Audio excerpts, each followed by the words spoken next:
Hello, দেখো এখানে আমাদের একটা ডেটা আছে এবং এই ডেটার যে ফার্স্ট কলামটা আছে সেই কলামে দেখো সিরিয়াল নাম্বার আছে।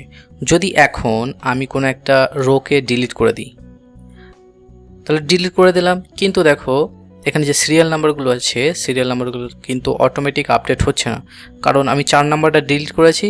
কিন্তু যদি এইরকম না আছে, তুমি চাও যে যদি কোনো একটা রোকে ডিলিট করি তবু আমার সিরিয়াল নাম্বারটা ঠিক থাকবে, তাহলে সেটা তুমি কিভাবে করবে সেটাই আজকে আমি এই ভিডিওর মাধ্যমে দেখাবো।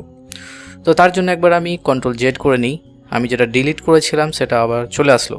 তো আমি সিরিয়াল নাম্বারটা যেটা আছে আমার সিরিয়াল নাম্বারটা আমি এখন সবগুলো ইরেজ করে দেবো, ডিলিট করে দেবো। তো এখন আমি সব ডিলিট করে দিয়েছি। এখানে আমি একটা ফর্মুলায় অ্যাপ্লাই করব। ফর্মুলাটা হচ্ছে ইকুয়াল টু রো, তারপরে এখানে ট্যাব প্রেস করো। ট্যাব প্রেস করার পরে তুমি এটা ব্র্যাকেটটা বন্ধ করে দাও, তারপরে মাইনাস প্রেস করো। মাইনাস সিম্বল দেওয়ার পরে তুমি টাইপ করবে রো, তারপর এখানে ট্যাব দেবে এবং ট্যাব দেওয়ার পরে তুমি একটা রেফারেন্স সিলেক্ট করবে সেলের। সেই সেলটা হচ্ছে A1 সেলটা।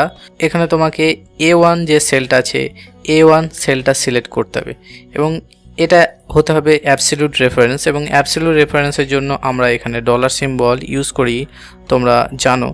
তো এটা আমি সিলেক্ট করার পরে ব্র্যাকেট ক্লোজ করব, তারপরে এন্টার প্রেস করব। তো এটা প্রেস করার সঙ্গে সঙ্গে এখানে দেখছো আমার 1 চলে আসলো। তুমি যদি এটাকে ধরে ডাবল ক্লিক করো, দেখলে এখানে সব সিরিয়াল নাম্বারগুলো এখন চলে এসেছে। কিন্তু এই জায়গাতে আমরা একটা ফর্মুলা ইউজ করেছি।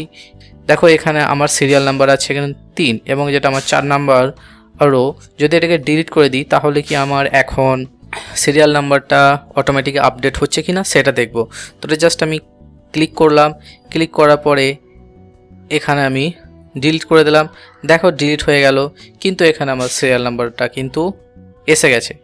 এই দেখো এখানে আহমেদাবাদ আছে, আহমেদাবাদটাকে যদি আমি ডিলিট করি, দেখো আমি ডিলিট হয়ে গেছে এবং এটা কিন্তু সিরিয়াল নাম্বারটা কিন্তু একই রয়ে গেছে। তো এইভাবে তুমি তোমার সিরিয়াল নাম্বারগুলো ডাইনামিক পদ্ধতিতে তোমার রোয়ের মধ্যে তুমি রাখতে পারো। এই ছিল আজকের ভিডিও। তো ভিডিওটা ভালো লাগলে অবশ্যই